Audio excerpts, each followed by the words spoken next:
Assalamualaikum dan salam sejahtera. Beberapa hari ini, ramai orang telah menghubungi saya dan beritahu saya bahawasanya langkah Dubai ni masih on. Langkah Dubai ni belum mati lagi. Still ongoing. Masih hidup dan akan berlaku. Mungkin tidak lama lagi. Mereka kata perkara ni di dalam tangan Sri Paduka Baginda Yang di-Pertuan Agong. Bermaknanya atas Agong sekarang bila nak tekan butang. When to press the trigger. Saya tidak setuju. Bagi saya ini bukan kuasa Agong, tapi kuasa Anwar Ibrahim. Adakah dia nak kekal sebagai Perdana Menteri atau nak letak jawatan ataupun nak menghadap Sri Paduka Baginda dan perkenan kepada Sri Paduka Baginda ataupun mengumum kepada Sri Paduka Baginda bahawasanya dia telah hilang sokongan. Ini bergantung kepada Anwar, bukan kepada Agong. Ini kerana Perlembagaan Malaysia, the Malaysian Federal Constitution of Malaysia, unik. Dari segi Agong hanya ada kuasa hire, tak ada kuasa fire. Biasanya you have power of hire and fire. If you can hire, you can fire. Kalau you boleh lantik, mana you boleh pecat. Kuasa tu di tangan orang yang melantik. Kalau seseorang tu ada kuasa melantik kita, maknanya dia juga ada kuasa untuk pecat kita. Tapi dalam Perlembagaan Malaysia, isu Perdana Menteri tidak begitu. Agong hanya ada kuasa melantik, tak ada kuasa memecat. So you can hire, but you cannot fire. Ini yang unik sikit dalam Perlembagaan Malaysia. Dan Agong boleh melantik Perdana Menteri tidak berdasar kepada hitam putih. Tidak berdasar kepada bukti. Ini satu lagi unik di dalam Perlembagaan Malaysia. Bermaknanya kalau Agong berpendapat atau Agong rasa yang seseorang tu, iaitu seorang dari ahli parlimen, a member of the house, mungkin akan dapat confidence ataupun sokongan majority dari ahli parlimen. So itu saja. Sebab apa Sri Paduka Baginda berperasaan begitu? Why does he feel?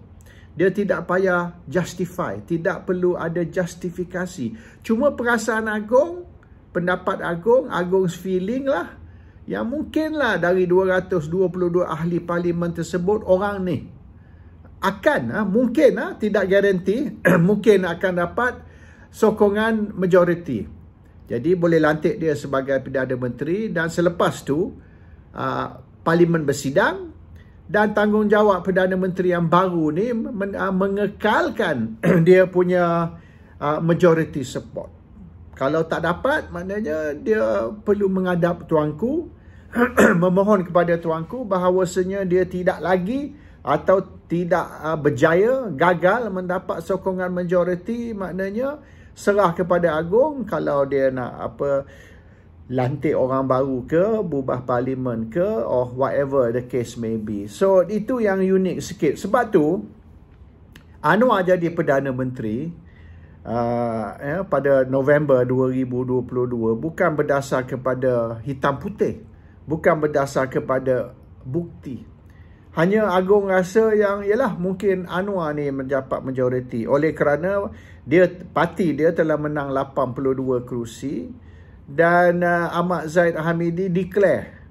Ahmad Zahid Hamidi, Presiden UMNO, telah claim yang 30 ahli parlimen dari Barisan Nasional juga menyokong Anwar. Jadi 82 campur 30 tu 112. Ngams satu kerusi.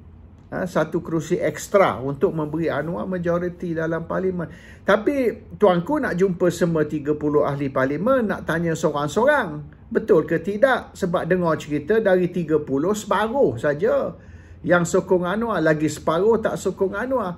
Tapi apabila Zaid sembah kepada tuanku yang dia memegang mandate, memegang power of attorney, PA, bagi pihak 30, maka Agong telah give him the benefit of the doubt lah. Maknanya, give him the benefit of the doubt dan terima kenyataan Zaid sebagai sokongan 30. So, atas tu saja. Tapi, ya mungkin ada surat. Tapi surat tu sign bila? Ada ke surat tu masih relevan? 30 yang dikatakan tanda tangan surat atau 29 yang tanda tangani surat tu menyokong memberi mandate kepada Zaid Hamidi masih relevan ke dah berubah? So there's questions to be asked tapi tidak ditanya, dan tuanku took the word of Zaid Hamidi and lantik Anwar. Itu power Agong. Tapi sekiranya Agong tidak lagi mau Anwar, Agong tak ada kuasa untuk nak pecat Anwar. And this is the thing. Anwar kena letak jawatan, atau Anwar kena pergi menghadap tuanku dan maknanya beritahu tuanku bahawasanya dia tidak lagi mendapat sokongan. So yang teori yang dia orang beritahu saya lah bahawasanya langkah Dubai still on, sekarang dalam tangan Agong, is up to Agong. Agong boleh panggil Anwar ataupun Agong telah panggil Anwar dan telah beritahu Anwar, yang saya dengar, yang beta dengar, awak sudah tidak lagi mempunyai sokongan majoriti, maka awak perlu letak jawatan. Anwar tidak perlu letak jawatan sebab Anwar tidak boleh ditekan, tidak boleh di-pressure untuk letak jawatan ataupun tidak boleh dititah untuk letak jawatan.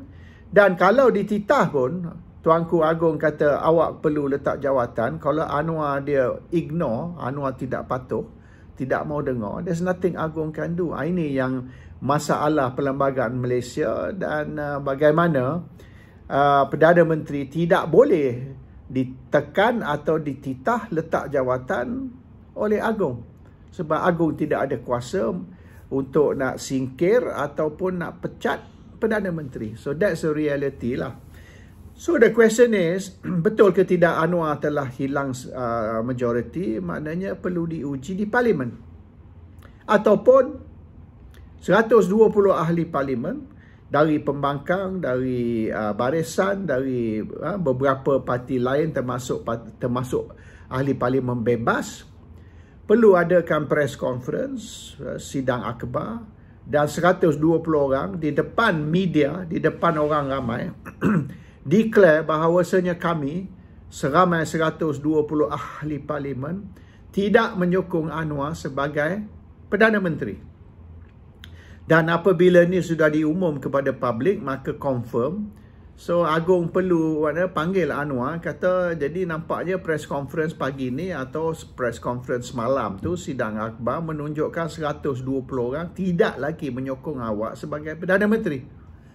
So awak kena letak jawatan, dan benda ni kena buat secara resmi. Maknanya bukan secara masuk pintu belakang, secara senyap, tapi secara terbuka.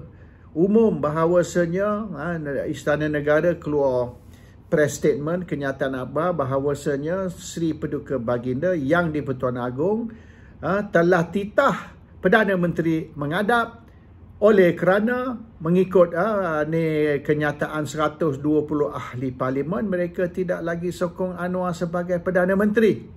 Maka Agong nak bincang perkara ni dengan Anwar dan nasihat Anwar lebih baik letak jawatan, memandangkan yang 120 ahli Parlimen tidak lagi menyokong dia sebagai Perdana Menteri. Buat secara official. Bukan maknanya panggil senyap-senyap berbincang, orang pun tak tahu. So ini yang kena buat. Kena transparent lah. Maknanya ringkas cerita, it has to be transparent and it's got to be under public scrutiny. Maknanya public perlu menyaksikan perkara ni.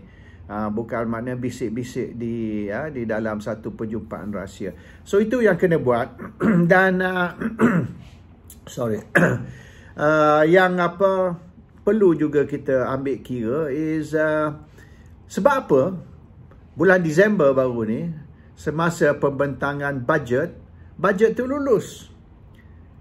Yang sebenarnya semasa pembentangan budget, sekiranya nak tarik sokongan dari Anwar, ataupun nak menunjukkan yang Anwar ni tidak lagi dapat sokongan majoriti, maka jangan lulus budget. Why you approve the budget?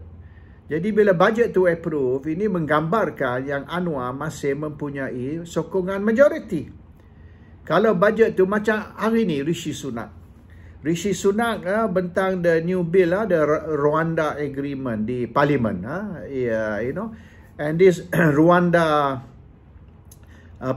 yesterday lah, this Rwanda agreement yang dibentang di parlimen tidak dilulus. House of Lords sudah tolak. Bila House of Lords, macam kita ni Malaysia ni Senate kan, bila House of Lords dah tolak benda tu, so bermaknanya parlimen perlu bincang semula. Dan sekira Rishi Sunak punya bill Rwanda agreement ni gagal mendapat sokongan atau gagal dilulus, so itu satu tanda undi tak percaya.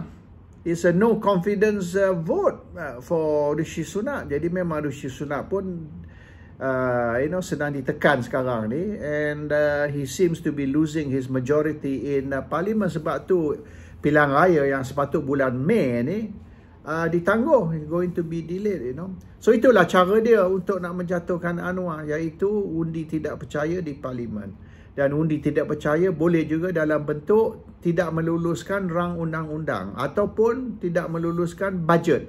Tapi dah lulus, dan rang undang-undang yang lain pun lulus. Jadi nampaknya tidak ada satu bil ataupun rang undang-undang which is being defeated in parliament. So Anwar does have majority support in parliament. So macam mana Agong nak dikatakan tekan Anwar suruh letak jawatan, ataupun beritahu kata benda ni, jawatan Anwar ni dalam tangan Agong? It's not dalam tangan Agong, dalam tangan Anwar.